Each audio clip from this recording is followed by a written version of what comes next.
Hello, everyone. My name is Gilda Ross. I coordinate the GPS Parent Series. I am so delighted that you could be with us for this important conversation today. In a few minutes, you will hear from two experts in the field. We're so excited. Beth Houf came and spoke to Glenbard teachers at the start of the school year, and now she's back to talk to the caregivers, and we're so excited about that. Joining her is Katrina Shannon from Compass Health, who'll be having a conversation about school anxiety and school refusal. We have Superintendent Lucilla Davila doing the introductions. She is the superintendent of Marquardt School District 15, an important partner to the GPS Parent Series. Our ask of all of you that are listening are to please share this free resource.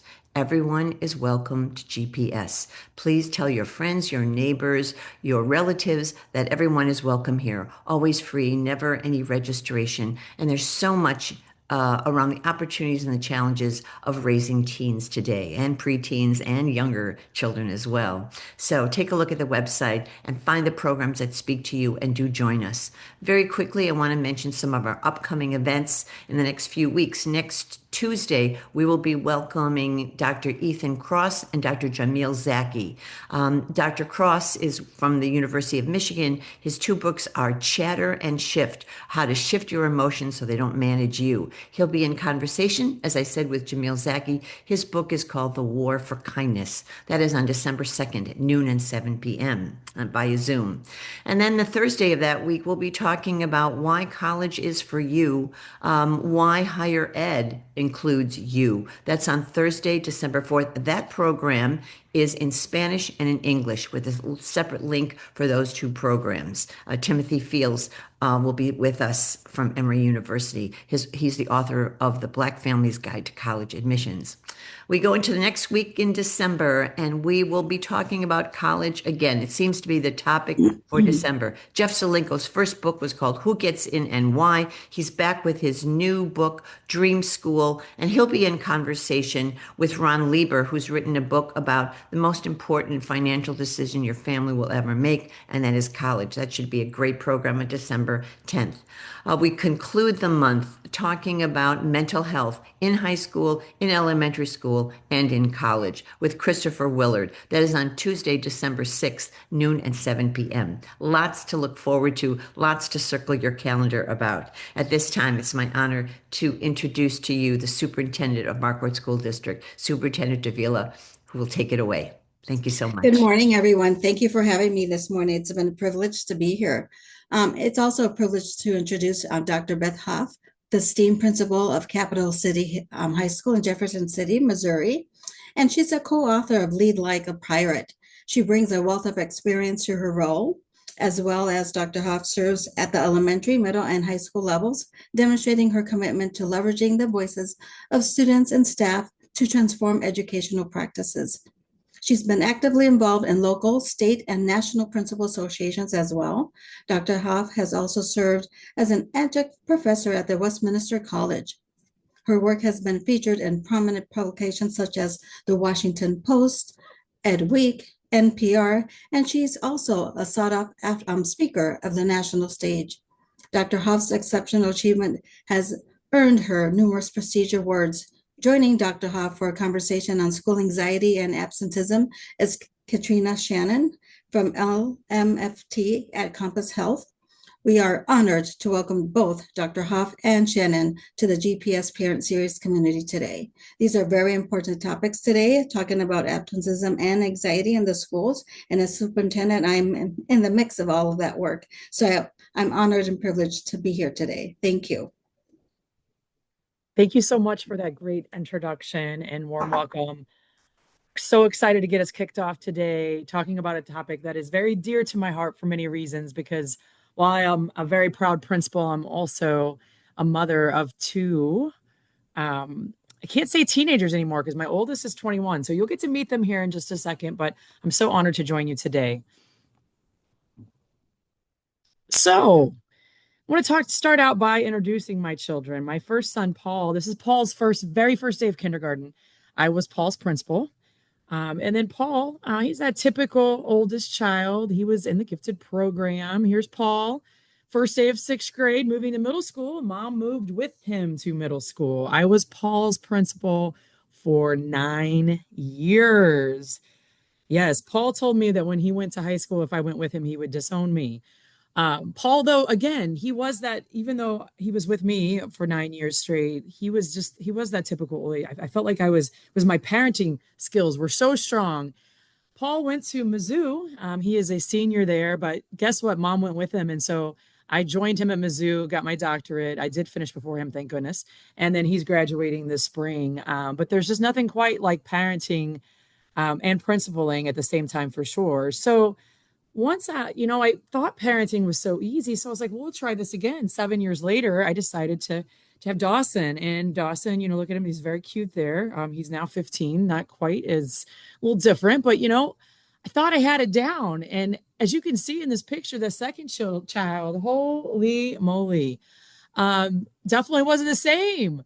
And you can see in the middle, like for those of you that might have a Dawson, that probably will not be the last time Dawson is naked on a Harley. But here's the deal. As parents, I know that you are sending us your whole world every single day. And I really want to talk about that as we jump into this topic, because sometimes teenagers, sometimes, a lot of the times, right? Teenagers are trying to find their independence. They're trying to figure out their way. And parenting of teenagers is something else. It's a challenge. And I think the number one thing to remember as we go through is that you can be an amazing parent and your kids still do very interesting things. I have parented both of my children, and it's amazing how the same parenting can result in very different outcomes as well. So I think that's why, as we have this important conversation, it's to remember that is we're all trying to do the best we can do. And I think as we get into this partnership with parenting is to remember the school is the same way. We, as a principal, every single day I go in trying to influence our students for the better, our staff for the better, and our families and caregivers for the better. So I think that mindset definitely matters. So why do parent partnerships matter? Well, first of all, high school is all about independence, but they also need that support. I've noticed as I've been a high school principal, ninth graders are very much like middle schoolers. They need a lot of support. They really need you in their business. They have a lot of opportunity as they move to high school, but they still need that parent support. And really, you have to remember you do remain the key to their success, even if they don't want you to. Right? That's the thing that we've got to remember is they're not going to ask you to come to their things, to be part of certain things, to check their phones, to do any of those things. But we have to ensure that although they are seeking that independence, we are continuing to be very involved. Or as the kids say, in my business, Miss Huff, in my business, Mom. So how can you get involved? Well, the first one's easy. Attend events. Come to events. Events at school. I know that, again, you're not always going to be invited. They may not be super excited about you coming to their events, but seriously, get involved. Come, show up, maybe even when they don't expect it. They do care. They might not act like they do all the time, but they do care. It means a lot when you're there. It also is a huge struggle when you're not. So making sure that you show up and also stay connected to the learning. Ask questions of your student every day. I still continue what's your favorite part about your day? And my son, even though I'm at school with him, he'll still try to give me the PE or the going home or the whatever. But I'll ask him again. It's not about how was your day. It's more about tell me what the hardest part of your day was. Tell me about what are you learning about in math today? Because my math brain is a little old. And so tell me a little bit about that. What's your biggest struggle? What was your biggest celebration today? So asking questions, going a little deeper than just the yes and no, because if it's yes or no, that's what's going to happen. Also partner with teachers. Reach out to teachers for no reason and just check in, see how they're going, see if they need anything. I think that's another huge part of this high school navigation is reaching out to teachers. When you have something positive happen, reach out for that as well. As hard as parenting high schoolers are, teaching them is also difficult at times. Principaling them is also difficult. So when there's something positive going on, please take time to reach out. I also want to talk about the Goldilocks effect. Sometimes the natural inclination is to protect our children at all costs. And sometimes high school is a time to also let our kids fail a little bit in a safe environment. As my oldest has moved on to college, I'm not there to help him navigate the ins and outs of college all the time. And really, I've found myself stepping back. I'm not hovering Sometimes my child, forgets to turn his homework in and gets points taken off or whatever. And I want to jump in and protect him, but I realize, hey, you've got to advocate. Same thing with sports. If my child isn't getting the playing time that I think that, well, first of all, I don't really pay attention to playing time, to be very honest with you. I've learned that, but I know that that's something that a lot of parents care about. Make sure that have your child ask the coach, really putting more responsibility on that child and really thinking about that in that Goldilocks effect. How can I ensure that I'm an advocate? Don't wait too long to jump in, but also don't jump in right away. Teach that tenacity so that kids are becoming their advocates. So also, it's hard to support the team. It's going back to the Goldilocks effect also, shifting from the director to the coach. You're really coaching.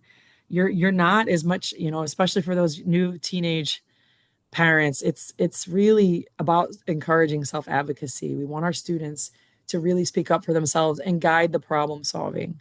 When I am blessed to have a lot of students come in and visit with me frequently throughout the day. I have very much an open door policy. And, one of the things that they'll do is come and complain about all the things, right? It's either their parents or their teachers. And I always say, hey, what's the best way of solving this? And they're like, and most of the time, they just need to talk. They really just need to talk and talk it out. They don't really need you to do anything. So sometimes I think we're quick to react, and sometimes it's really about that listening. So negative situations, I think that's one of the big topics. And in a few slides, I'm going to turn this over to Katrina so she can dig a little deeper. But how do we handle negative situations with our kids? And this could be apathy with doing schoolwork. This could be not wanting to get up and go to school in the morning. This could be coming home and, yeah, my teacher has it out for me. So first of all, it's how do we stay curious before we get furious about something? So how do we get curious? How can we ask some questions? And one of those is just tell me what happened from your perspective. Taking time to really listen. I know this might sound like sometimes your kid just needs a chance to also write it out. That's one of the first things I have when a student comes in angry. I have them take time to write out what's going on, because sometimes just the the just taking time to write also helps bring our emotions down, and we can really get into the right part of our brain to think at high levels instead of the survival mode. And then also, what do you think the school's perspective might be? So really asking, what do you think your teacher was doing when that was happening? Or if they're frustrated with a coach, why do you think your coach did that? Let's try to understand the other person's perspective. Also, get involved early here. If there's a small problem, work on a plan. And you might not be forefront of that plan. You might not be the one reaching out to the parent, or I'm sorry, to the teacher, but really work on a plan for don't let it fester, because what I've noticed is the big problems are small problems that don't go solved. So coming up with a plan together and putting some ownership on your student. Now, I also think this is a really good time. If there is a chance that this is going to go big quickly, pick up the phone. Um, Anytime that I've ever had a major situation with a student or a parent that has gone in a negative way, it's because there wasn't some resolution early. So making sure that you do get involved early and make sure that you take time to gather the full story. What can that look like? Well, first of all, it's, the teacher should be the first point of contact. Unless there is a SOS situation where there's a major safety situation, an abuse or neglect situation, the teacher needs to be the first point of contact. Making sure that we're following that chain of command, because again, sometimes parents reach out to me. I try to coach them and then have them start with the teacher so that we can really, and at that point too, I'm usually playing interference. I don't know exactly what happened in the classroom. So I just become more of a distraction sometimes in those early phases. So how can you use that tone of collaboration with the teacher? I want to partner with you on this. Help me understand what happened and what the next steps are. And assume that positive intent. We're all here for one person, and that's the student. As I coach teachers, these are the same exact things that I work with them on as well. We have to remember this. You're showing everything that you do, everything that you don't do is an example for your child. So, and our example has far greater impact than our words. They are watching you and watching you handle the situation. Your facial expressions, the way that you handle it. And sometimes you have to take a time out, and that's okay too. I think sometimes as adults, we think we have to have it together all the time. There are times, especially in teenage years, it kind of takes me back to those newborn stages whenever I am so overtired that I can't think straight. sometimes I'm like, okay, but I need to take 5 minutes. I need to take 5 minutes to really think about this, and then let's brainstorm. I've never regretted taking a break. I've regretted at times using words before I'm ready to use them. So understanding these challenging behaviors, and Katrina is really going to go deeper with this, with her expertise and background. But first of all, root causes with high schoolers, stress. Stress is really the number one thing that I see is kids are overstressed. Stress can come from so many different things, and I have to remember that what my stress is not my son's stress. Peer pressure. Um, as much as we work on this, peer pressure still is something. Whether we, peer pressure in general, academic struggles. I see a lot of behaviors coming from negative behaviors in the classroom come from I'd rather be bad than dumb. And I don't want anyone to see my insecurities when it comes to math or to English, etc. Lack of sleep. I actually would put this first. I think our teenagers are not getting enough sleep. This is something I work on very much with my own son, modeling that, which is a struggle because I'm not a sleeper, but really modeling that as well. Social conflict. Having a spat with a friend, having a spat with a boyfriend, girlfriend, mental health needs, neurodevelopment. Teen brains are still wiring for decision making, so they're still trying to figure this out. And to be very honest, sometimes it's none of the above. There are times when they're just moody. It's hormonal. It's something that is, it's not anything. They don't even know what is wrong. There's something wrong. So sometimes those are the best car ride conversations. I feel like sometimes we solve the most problems when we're in the car from home to school, etc. So the other thing is again, partnering with the school. If you're not sure, reach out. Reach out to your child's counselor, reach out to your child's principal, reach out to the teacher if you're not sure what to do. And then also, what is the behavior saying? So I'm going to stop sharing my screen, Katrina, and I'm excited to learn and visit with you a little bit about what we can do when we hit these challenging behaviors. Yeah, absolutely. Okay, I'm just gonna share my screen really quickly. And I always say I'm not the most tech savvy, so let me know if at any point it's not lining up with what I'm saying too. Do you all see my screen? Yeah, okay, perfect. Thank you. Round of applause. Um, I really appreciate all of what Beth just shared, which really hit on like how can we understand challenging behaviors, right? We all engage in behaviors that work for us, are meeting a need in some way. So I'm going to spend some time talking specifically about anxiety and school refusal behaviors.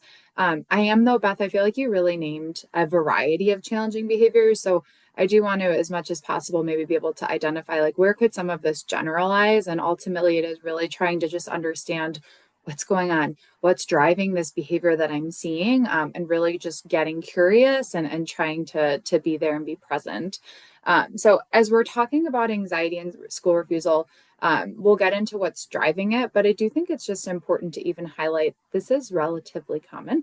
It's not uncommon that you might see a child at any stage in their school years experience or display school refusal behavior. So 5 to 28% of children will display school anxiety and refusal behavior at some point in their life. So what could this look like? And I'll give a little brief overview of what is anxiety for those that might feel like a refresher would be helpful. But really, if we think about this cycle here on the right, it goes into our thoughts on the top, our feelings on the right, our physical experiences, so those physical reactions that we actually don't have control over, and our behaviors. So what we all see, I see somebody refusing, I see somebody acting out in a classroom, but there's so much more that's driving that. So thoughts we might be having, if the situations I'm refusing to attend school, maybe I'm having thoughts like I'm going to look stupid in class when the teacher calls on me, or I know I have to present today. I'm going to look stupid. People will laugh. I just can't do this. That might drive feelings of anxiety, panic, worry, or fear. I might then start to experience those physical reactions. So my heart's racing, my chest is really tight. I feel sick to my stomach. Maybe I'm actually about to vomit. And then what behaviors do we see? So maybe I am in my bed, covers are over, it's 8 a.m. I should be well on my way to school. I'm not there. We might see behaviors like screaming, slamming doors in the morning, right? So this could look so different for everybody, but really just starts to get at this cycle of what do we see? Some things might be more internal, those feelings, even those thoughts, and then what we actually see on the outside would be more of those physical reactions. So just a quick overview, what is anxiety? At its base and foundation, anxiety is a current feeling of worry, nervousness, or unease due to the anticipation of future concern, danger, fear, or uncertainty. So really like two main components of anxiety are difficulty tolerating uncertainty and feeling like I'm out of control. I don't have control over the situation. Those are two scenarios that really could drive anxiety. So we might be having some consistent core thoughts like, I won't be able to tolerate it, or something bad will happen. We all have anxiety. I think it is very important to just normalize that this is a part of our body. We all have an alarm system. It's driven by the amygdala in our brain that alerts us to potential danger and will keep us safe in the face of threat. So it's actually quite adaptive if we think about it from that perspective. When that amygdala is activated, we can be sent into our fight, flight, or freeze response. So again, if we think about it, if truly, like if I'm out on the street and my child is about to dart into the street to go get their toy lawnmower that's rolled off the driveway, but I see a car coming, my amygdala gets activated. I go into fight mode, flight mode. I go run after my child. Very adaptive. I've saved them in true threat around. We think about the state of our world. We're constantly exposed to stressors that activate that amygdala, right? So thinking about maybe this time with you all today, right? I was thinking about that planning ahead. That's exciting, could be a stressor or anxiety that's activating my amygdala. If I wasn't paying attention and really grounding myself, my body could be telling myself, hey, you're not safe right now. When actually that's healthy anxiety, right? It's getting me to motivate to be prepared. So really the important piece here as we talk about what's driving behavior, specifically we're talking about school anxiety and refusal. I really want to try to tune into what's actually happening. Am I safe right now? I think it's helpful to just highlight here quickly in this image on the right. This just shows what fight, flight, or freeze might actually look like in the classroom. So for fight, you might see somebody acting like overly silly in the classroom. Maybe arguing with a peer, with a teacher, pushing back, acting out. More of those, like you might actually see those overt behaviors. Flight might be somebody skipping class. Maybe they're avoiding, they're going to the nurse's office or the social worker's office. Freeze, maybe somebody's there, they're in school all day long, but they are really zoning out in the classroom. They're really not present. They don't know what's actually going on in the room around them.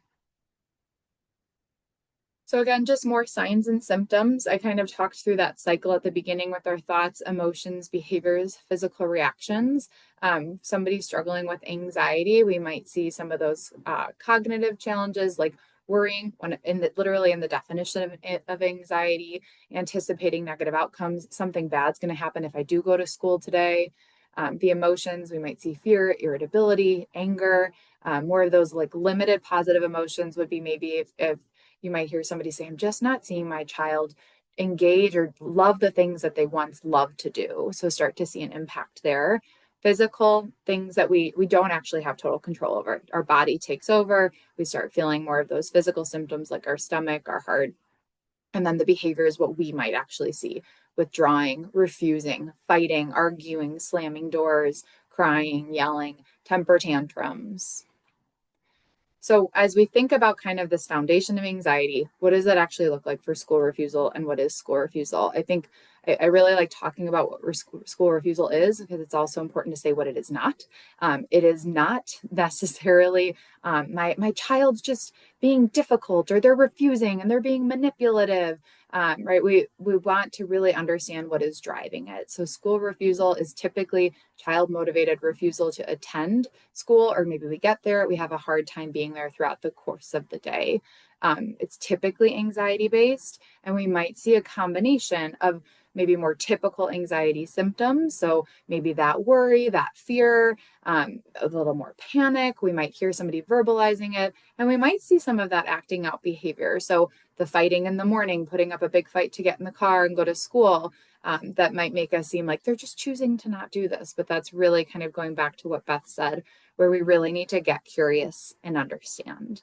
I think it's important to talk about, if we go back to 5 to 28% of children might exhibit this at some point in their life. This can look very different. There is a spectrum of school anxiety and refusal. So just talking briefly about the different types, you might see somebody who has initial school refusal behavior. So it's brief. Maybe it lasts for less than 2 weeks. It might resolve without any type of intervention. So they missed a couple days, they start getting back in on their own, the family's able to work through it. We might then have somebody who's struggling with more substantial school refusal behavior. So typically this is a minimum of 2 weeks and requires some form of intervention. And we'll talk a little bit about what is intervention. It's not just they're going to go see a social worker really quickly, it's going to fix everything, right? There's a huge piece of, yes, we want to bring in the clinical support, but how does the clinical and the family and the school team really partner together, which is why this is so fitting to weave into what Beth is talking about with you all today. Acute school refusal behavior. So typically 2 weeks to 1 year being a consistent problem for a majority of the time. And then chronic school refusal behavior. So seeing that this is overlapping with 2 or more academic years. And so again, when we think about intervention, we might see that somebody with more acute school refusal behavior or chronic school refusal behavior might actually end up, accessing support at somewhere like Compass Health Center. So where we're at that partial hospitalization or intensive outpatient level of care, as opposed to maybe seeing a therapist once a week. So this is the really interesting part, is really understanding, okay, we see this behavior happening. Let's go back to what Beth had talked about of let's get curious. How can we understand behavior? What is driving behavior? So when working with students who are struggling with this, we're really working to understand and further assess. There are 4 functions of school refusal, and this is a lot of the work by Christopher Kearney, who's identified these 4 functions. So I do want to highlight, as I go into these, it's not necessarily that Katrina will only be in this avoid negative affect bucket or only in this getting tangible reinforcement bucket. There's typically a variety of all of these pieces, but it does really help to kind of categorize and understand. So these on the left, these are negative reinforcers. So with these, avoiding negative affect and escaping aversive social or evaluative situations, apologize for the typo, I'm not going to be able to unsee it. We're really moving away from, right? So like, what am I avoiding or escaping? And we'll get into those in a second here. And then on the right here, these are our positive reinforcers. So seeking or receiving tangible reinforcers. What do I get that's maybe more comfy cozy by not being at school, or then receiving attention. I do want to highlight again, I always think it's important to say, like with the getting attention, I don't mean to say that as like manipulative or they're just attention seeking. We'll talk about how can attention, whether or not we know it's there, reinforce a behavior that's happening. So with our negative reinforcers, avoiding negative affect, this might be a student who's avoiding specific stimuli that might produce negative or uncomfortable feelings. So maybe that for me is getting on the bus or the lunchroom. I feel great throughout the course of the day because I have friends in different classes, but at lunch, no one's in my lunch period. I have to sit alone. It's really uncomfortable. Sometimes these students have trouble actually identifying specific triggers. So you might hear things more like, I just hate school, I just don't want to go.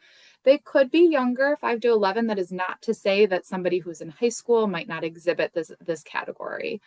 We might see more significant somatization as an attempt to avoid school. So that means really leaning into more of the physical symptoms. I feel sick, I just can't, and they genuinely do, right? Like, I feel like I'm going to throw up, I can't go. We might see that these are students who are scoring higher on measures of anxiety or depression, and then might see that we're not seeing more problematic behaviors at school.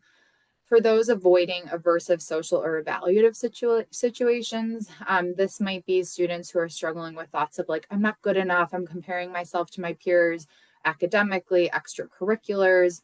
We might be avoiding more unstructured dynamics at school. So thinking about classrooms where there's a lot of group work or we're having to talk in class. And then just thinking about there are actually a lot of evaluative situations at school that even we might not overtly just quickly think about. So something even like getting up and walking up to write on the board was something that a teacher is actually prompting me of, hey, Katrina, can you be my scribe today? Right. So I'm being told what to write, but that's actually really scary and overwhelming. Being called on to test taking, performance related classes like PE or music classes, eating publicly in a classroom or in the hallway. Are positive reinforcers. So receiving some form of attention. This might be that we might see a student who's maybe showing less outward distress about going to school, but we're seeing more of a fight about actually getting there. We might see more behaviors like what you maybe if you say like, oh, it just felt like really tantrumy behavior, more oppositional. We may see that we're leaning into more physical or emotional symptoms to get some reinforcement. With attention, I like to think of, is there so when I stay home from school, is it a day where maybe actually by doing this, like I get to spend some time with my caregiver. And it's not necessarily like we're going out to the movies or having this amazing day, but it's time together that feels really nice, even though there was a bit of a fight in the morning. We might see some separation anxiety here, right? Maybe I have fear of leaving a caregiver, either maybe something happening to them while I'm gone. And then obtaining tangible reinforcers. So think about this as a scenario of by not going to school, I'm able to engage in an activity or a behavior that's reinforcing. So maybe that's time where when I don't go to school, I'm able to be on my phone all day or play video games or maybe go meet up with other friends who aren't in school for whatever reason. This might be more or less anxiety based. We might see that this, again, if it's only this, that we might be leaning into more like truant type behaviors. And we might see that these students might be older. Again, not to say always the case. I want to kind of go back to that idea of we're never necessarily in just one bucket of these functions, kind of a combination of all of those pieces. Okay, so with all of that, that helps us unpack, okay, I've gotten at the root, right? And if you're somebody who's navigating this, we'll talk about how can you seek out support. But if you're working with a clinician, there's a way to really further assess what type of function we're seeing driving the behavior. And then that helps us say, okay, now where do we go from here? And I could probably talk about that for another hour, but I won't. But I really do just want to highlight treating this. It's really a team approach. So if working with a clinician, that person would work with you to really further assess what's driving the behavior, partner with a student to really increase their skill set. So learning specific coping skills for how do I tolerate distress, right? With anxiety, all of us, teachers, social workers, counselors, our typical like urge to lean in is, let me fix this. How can I make you feel better? Right? I'm going to calm you down. I'm going to take these stressors off your plate. But we also want to be working with students to build that resilience and how can I tolerate distress, or how can I work against anxiety that's telling me you're not safe, run away, do not go to school, it's not safe there, to actually say I can feel this way and go and be okay and be safe, right? Again, I don't want to minimize, there might be other pieces that might lead to thoughts like not feeling safe, but important to really think about that school-based anxiety in this moment. Exposure and response prevention is just a specific type of treatment where depending on what type of anxiety somebody might have, we'd be very intentional of how do we expose someone to that scenario. There might be students who, as you're working with clinicians, maybe further medication assessment or using medication to manage symptoms might be helpful. Again, that's not to say everybody needs that. Caregivers, working with parents is a huge part of navigating school anxiety or refusal. And Beth really highlighted that with any behavior, right? Get curious, reach out to teachers, but really partnering with parents around what does home look like? How can I support you? This is hard, right? I really feel for the parents I'm working with. I can sit in an office and say, hey, let's try these things. But in the moment, it is 10 times harder to put it all into place. So Beth, I want to really echo what you said of like, take that breath. What are you noticing in yourself, right? Like, I think that's a huge piece of this is how are you taking care of yourself, or partnering with other family members to support students if maybe you need to tap out and have somebody else step in. We might be coming up with behavior plans for home, looking at what's motivating my child. Maybe if we think about a child who is staying home from school and able to engage in video games and phone use and all of that, coming up with a really strategic behavior plan to pull back on that a little bit. reducing reassurance and decreasing accommodation. That would be a part of family work that really speaks to, again, as a parent, I want to lean in, I want to fix, I want to take all the stress away. But by actually, that's called an accommodation, right? By providing those accommodations, I'm reinforcing the cycle of anxiety. It makes them feel better in the short term. Okay, why don't we go late? You can miss your first 2 periods, then we'll get there. My child immediately calms down. But tomorrow, we're going to see the same thing again. So that's kind of this idea of accommodation and reassurance. And then school, right? Like I will say, as a clinician, I couldn't do this work without partnering so closely with the amazing school teams that I work with, where we're really partnering together on what are the skills that are working, what's the family working on in the morning so that they can be consistent with that as well. And then there's a lot of just natural social skills training opportunity that happens in the school environment. But just want to highlight like this work, school anxiety related work is really about being consistent, being unified as a team. And so that's really where I think about these 3 buckets. So I will stop sharing and then give it back to you, Beth. All right. Thank you so much. Mhm. I think that just listening to that it's natural. Maybe we can brainstorm a couple of the big issues that we see in high schoolers and how we can take the practitioner and the clinician approach to that. I know one of the things I want to make sure that everyone hears is you really talk about the brain, and I think that's so important. I use the amygdala hijack a lot. And I think a lot of times with teens, they can push our buttons literally. Like the amygdala, whenever your amygdala is hijacked, you can't think. You go back to your fight, flight, freeze. And as parents, Mhm. it's easy for us to have that happen to us as well. So I think it's really important for us to know our own triggers as caregivers. What are our triggers? What is it? Mhm. For me, it's when I mornings have not always been easy for us. And I'm a single mom also. So like just we have to, and I have to be at school at a certain time. Like Mhm. there's not a wiggle room of when I show up in the morning. And so after COVID, we really struggled. My 15-year-old wanted to be home and he wanted to be with me. So he did think exactly what you said. Hey, if I stay home and mom stays home with me, then I can get some more time with her. Right. Mhm. So I think again, me knowing that that's a trigger, and so I have some very clear cut expectations in the morning, and they include he has his own alarm. He has to, and then he knows if I have to wake him up, there's a consequence that comes from that. And it's Mhm. very particular every single day. We also have some fun routines that we do. Like Fridays, we go to the gas station, we get some scratchers together. Like, I mean, I know that sounds silly, but that's just our thing is if we have a good week on Fridays, we just go, he gets his breakfast pizza. I get my scratch offs and Yeah. it's our own little tradition that we have going in the morning. So, but again, it's just super important for us as caregivers to know our own triggers because as soon as I yell at him, he shuts down. Mhm. And it's just so I've had to really learn how to regulate myself. And also, like just as adults, we go through stress, right? We go through when I went through this separation with his dad, that was a huge stressor. And I had to use therapy and myself to better understand because it's really easy when our choices cause pain for our kids to try to overcompensate by Mhm. giving, or letting.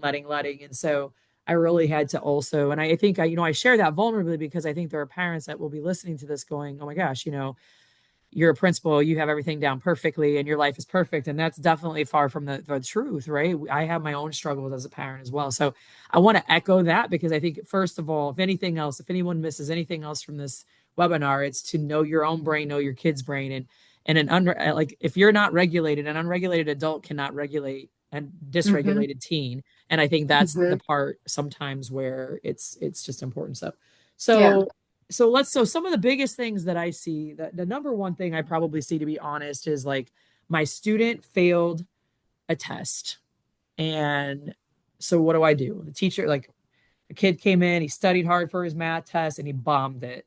Comes home crying, not sure what to do. So what would some of your first tips be for parents in that situation? For me. Yeah, from your So failed the test, comes home feeling like overwhelmed, upset. Mhm. Okay.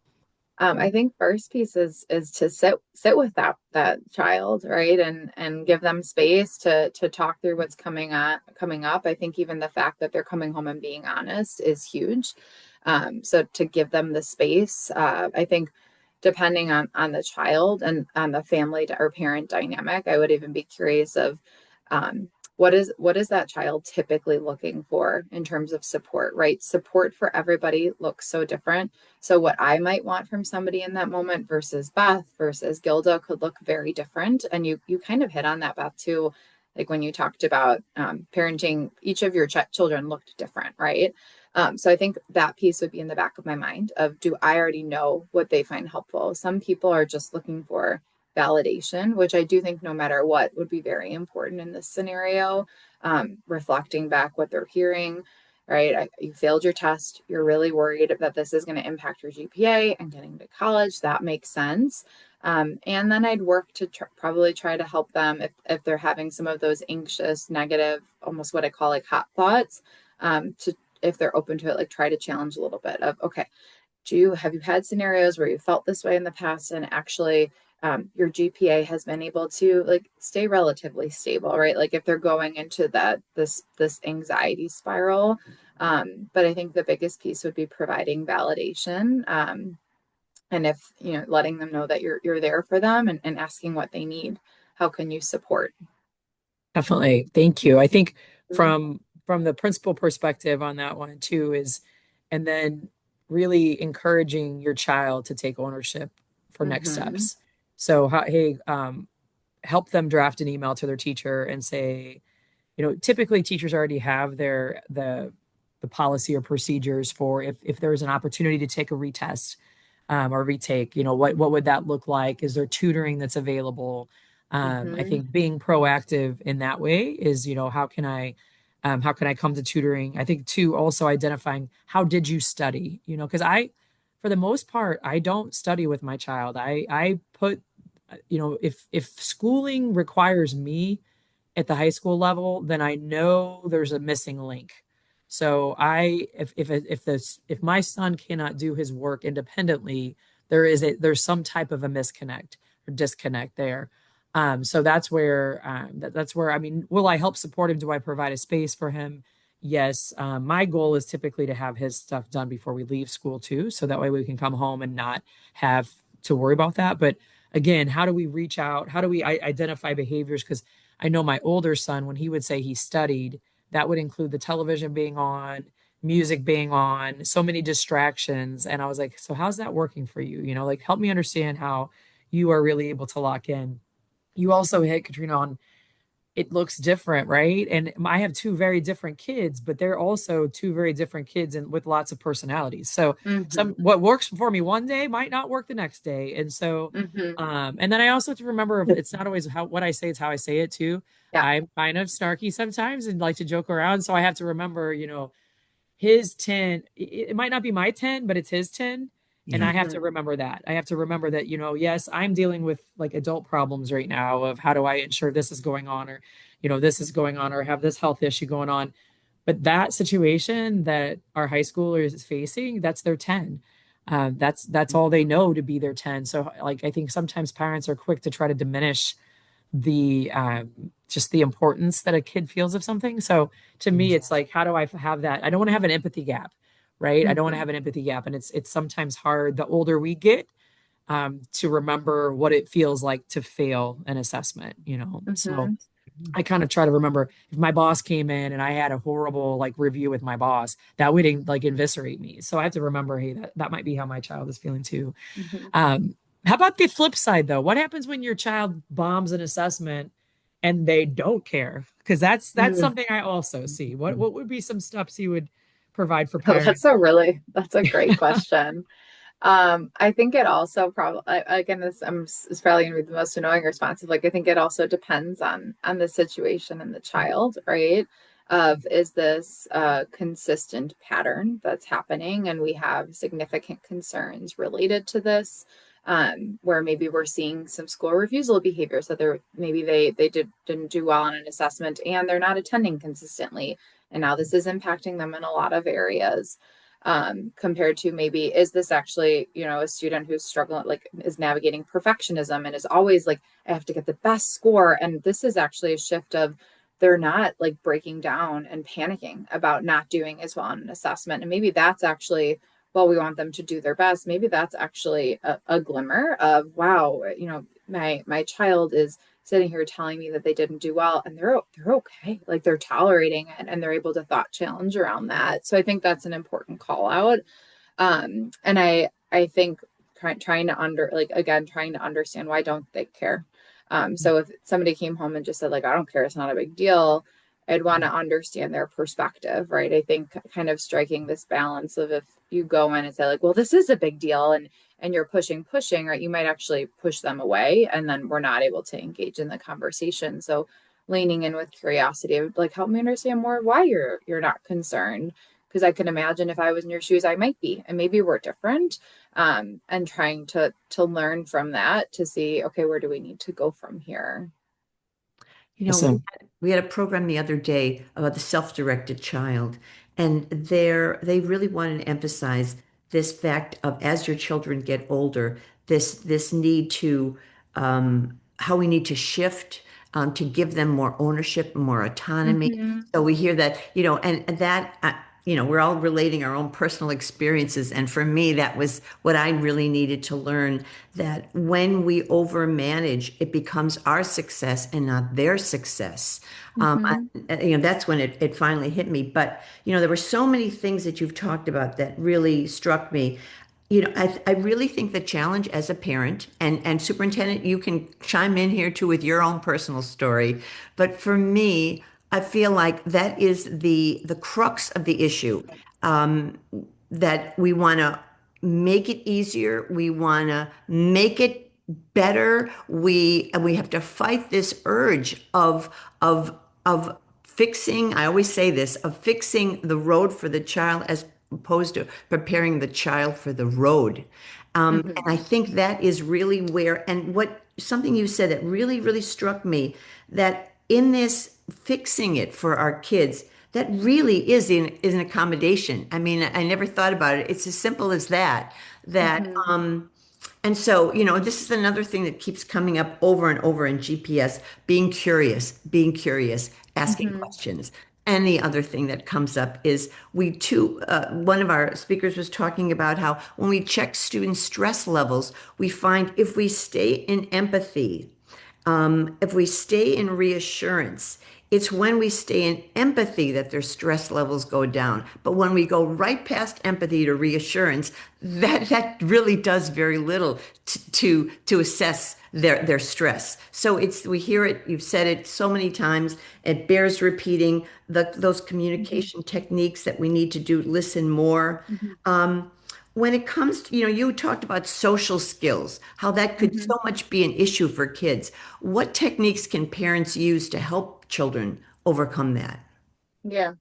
I do. I want to speak to social skills, and I want to, if it's okay, Gilda, even just go back to like the piece of reassurance and accommodation, and just even to validate for parents of like it again, like we talked about the evolutionary perspective of anxiety, and how it is natural for everybody. I also just even want to highlight like the process of accommodation is natural, right? If we think about just like taking care of a newborn baby, right? Like we hear crying, we go to comfort, we want to hold, right? Our job is to protect. So I think just to validate, right, like that is so natural, and it probably goes against for a lot of people just that natural urge of like, but my job as a parent is to protect, is to take care of. And so then it's like, how do we start to think about how does that shift developmentally for a child, right? Like if you're still protecting and taking care of and helping them become more independent in that way. But I think that comes up a lot when I'm working with families of, oh my gosh, have I not been helping them? I'm like, no, it's natural to lean in that way. And it might work for some kids, not for others. Sure. So it just was, as you were reflecting, that was just thinking about that piece too. In terms of social skills, so the question was, what does that look like and how can families help? Um, I think that's a good question too, because I do think naturally social skills are being built in more social environments. So at school, I think, where we can help at home are things like some social skills are like conflict resolution, right? So Mhm. if you maybe somebody has or doesn't have siblings, those pieces are going to come up naturally there. But so you might see like conflict resolution. I think you can always even ask openly your child, do they feel like this is an area where they're struggling, and help seek support for them to get um, more support around those areas. But even thinking if they're like, I have a hard time starting conversations with people that I don't know, right? Like you can help problem solve for that if they're open to it, right? But help problem solve for what could that look like. Do you want to role play, and maybe I'm the person that you want to strike up a conversation with. So you could kind of think about it from that perspective too. But I think it will depend on the child. And we talk a little bit about coping skills. What suggestions do you have that parents, caregivers can share with children of course, I love everything, you've talked about Beth Yeah. about the modeling. I think that's absolutely key, but other skills beyond that that we can share with kids to self-regulate. Yeah. I'll give one of my favorites. I think coping skills is one too. It depends on the scenario, it depends on the child. Right. So there are going to be children, adolescents who the same five skills, some will love some of them and some will really not find any of them helpful. So I think it's going to depend. I always encourage families, or when I'm working with families in family therapy, either in sessions or at home, asks students, children, adolescents, what are the things that work for you and how can I support you in using them? Because there might be some families out there who are like, if I ever suggested to my child that they use a coping skill, it would escalate things times 10, as opposed to somebody who might say, like, no, they'd be really receptive. So just engage in that conversation at first of, if you're struggling, how can I help? Are there skills you've found that aren't like necessarily these clinical tools, like listening to music, taking a break, going for a mindful walk outside? Can I prompt you to do that? Or would you prefer I not? Some of like I'll share a couple grounding skills and more distress tolerance skills that I really like to work with because they're more concrete. So there's one skill that's called TIP. It's an acronym. It is a DBT, so dialectical behavioral therapy skill. And it stands for temperature change. So this is an idea of like when we are more distressed. So if you think about a distress rating 1 to 10, 1 being more calm and control, 10 being very distressed. This is going to be really effective for that 8, 9, 10 zone. Not to say you can't use it anywhere else, but temperature change is literally changing the temperature of your body. So holding on to ice, focusing on the cold in my hand, helping to shift focus. It'll help to regulate our body. One of the best parts of living in the Midwest in the winter, whoever says that, is that this is actually a time of year where we very naturally can step outside and change the temperature of our body. So that can be very effective. Intense exercise, so short bursts of exercise. Yes, daily exercise is very helpful. It is a part of emotion regulation, but this is intense exercise for short bursts. So like doing a minute plank, doing wall sits, doing like 20 jumping jacks. So working to shift focus, increasing my heart rate, and then it'll start to calm down as well. Progressive muscle relaxation is this idea of like, paired muscle relaxation is this idea of tensing all my muscles. You can do a body scan, you can do one part of your body, and then working to relax them. And then paired or paced breathing is focusing on our breathing. So like breathe, there's a lot of different breathing strategies, like breathing in for 4 seconds, holding for 4 seconds, breathing out for 4 seconds, holding for 4 seconds. And then grounding skills are like more concrete grounding skills, so or more tangible skills. So I think like a go-to one that I know a lot of people that I work with like to use is called 5 4 3 2 1. So grounding into the moment. What are 5 things that I can see? Writing them down. What are 4 things that I can touch? What are 3 things that I can hear right now? 2 things that I can smell. 1 thing I can taste. So really, again, it's just about grounding into this moment. I do want to highlight when it comes to skills, and I think this is where it depends on what's going on or if you're working with a clinician, there are certain types of skills that if somebody is navigating, I had mentioned exposure and response prevention. So it's like a very specific type of intervention for anxiety where we're actually working with somebody to have them tolerate symptoms of anxiety and tolerate distress. That might be a time where I'd actually say, okay, you're going to sit here and you're going to walk up to the board and write on the board and come back to your seat.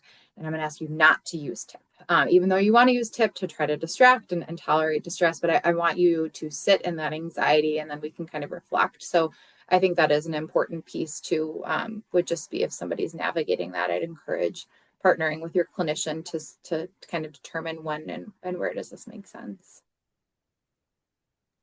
Jen, a And question again, that I what have is, really quickly is, we have a lot of students who are moving from the middle school to the high school to college, right? That transition causes a lot of anxiety as well. And you can see students really shutting down, especially we have a percentile of our male students kind of like that fear, and it's stagnant. So how do we, what would you counsel or recommend to parents and how to guide the students and also our counselors and social workers working with our students in that transition? And we do a lot of things here, at Marquardt, transitioning them from middle school to high school, and we bring in the high school counselors and social workers and staff here. We have then a day of visit over there so they can see the environment and all of that. So we're starting to make a lot of natural connections.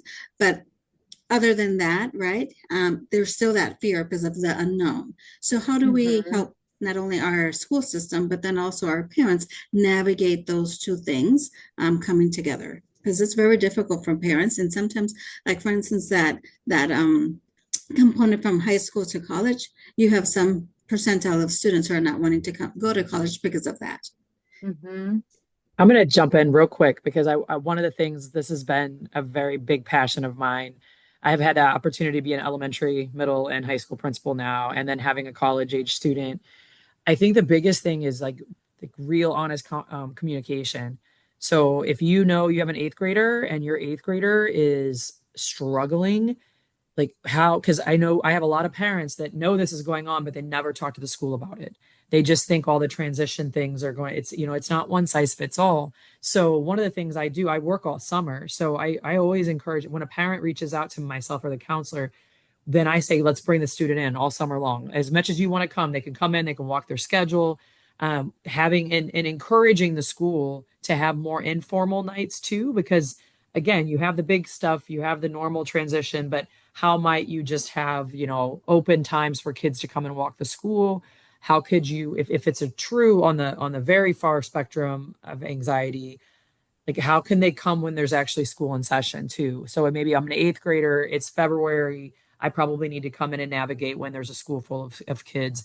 I know sometimes we work with our students with IEPs that have high sensory issues. We only do transition in the summer and then we wonder why they struggle so much when school's back in session. Well, that's because the stimulus isn't there. So how can we have a little bit of, and to me that open communication helps. I think it again though, it also means as schools, we need to also offer less formalized ways of doing that as well. So that's just a couple thoughts from my trials and tribulations of that very same thing.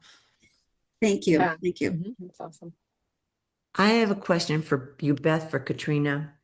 Um, when going back to what you were saying, Beth, about this, I'm focusing on when our children comes to us with a problem from school, we're rolling our eyes and, we're already going to that place is terrible. Can you tell me one thing that you want to say to caregivers about this important partnership and how parents can do better to support that child and build that strong partnership? I think really again, and I know this seems simple, but just really taking time to listen. I think sometimes I know myself included, we get so busy doing adult things. We're engaged in our phone or we're engaged in our life, and it's really taking time to stop and listen. For me, I can't look like I'm listening too much. I have to make sure that it does, because again, if I get too engaged, then they shut down. But it's for me, it's really taking time to listen and then try to understand. I know that we're the parent, and I also feel very deeply about that. Some of the other big issues, which would be another hour, is they're not our friends. Our kids aren't our friends. We can be friendly, but we're their parents. And I think a lot of times when there's not clear boundaries also between parents and kids, especially high schoolers. So when you listen as a friend and you're ready to, like, go and approach a situation as a friend would, that's definitely, to me, that would be something where I'd want to stop and reevaluate that. So really just listening and really trying to understand, recognizing that you're the adult in the situation, and then helping them come up with a plan. And I think that's, again, the question that I ask is, so what do you feel like needs to be done next? We can't swoop in, and fix it, even though, well, and I think this comes from some of my love and logic roots too, is that,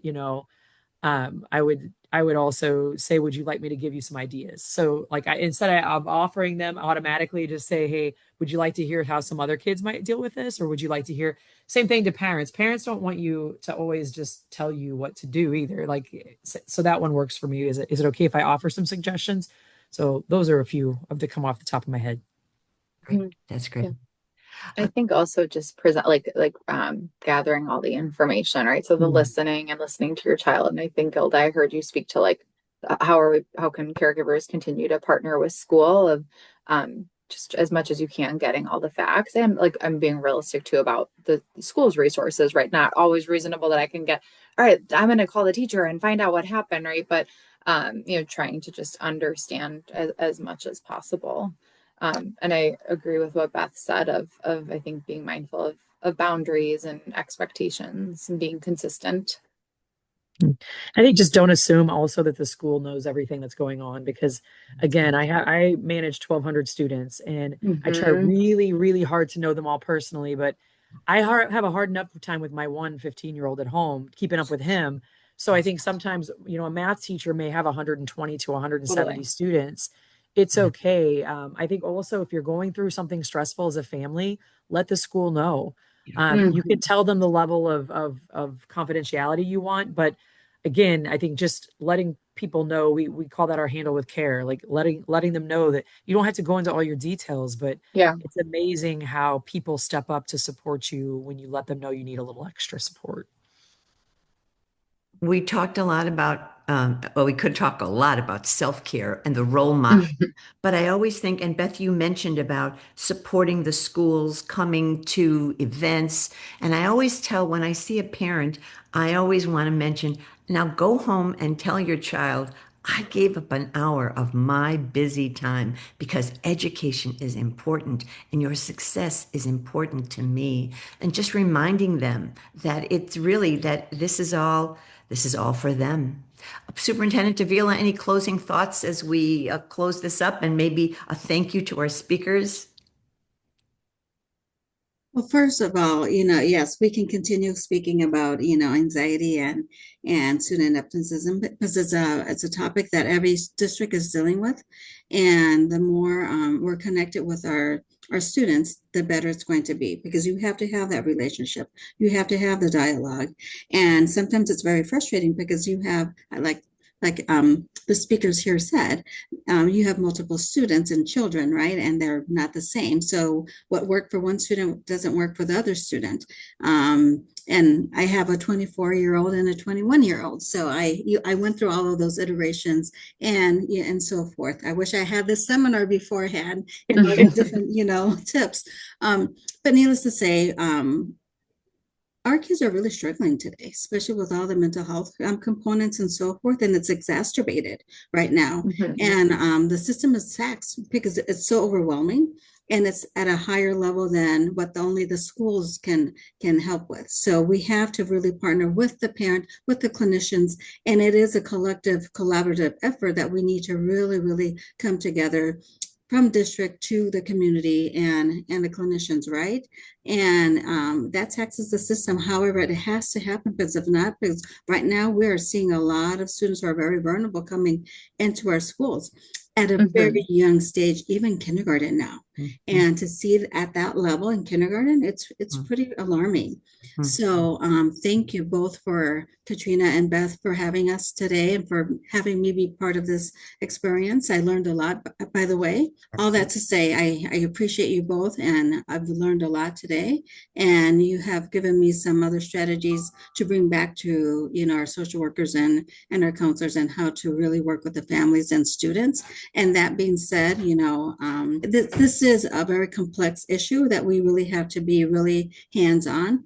And we can't just let it go, because if we do let it go, it's going to just exacerbate and get worse. So I thank you both for being here today. I appreciate you both. Thank you. You Thank know, Thank you. you.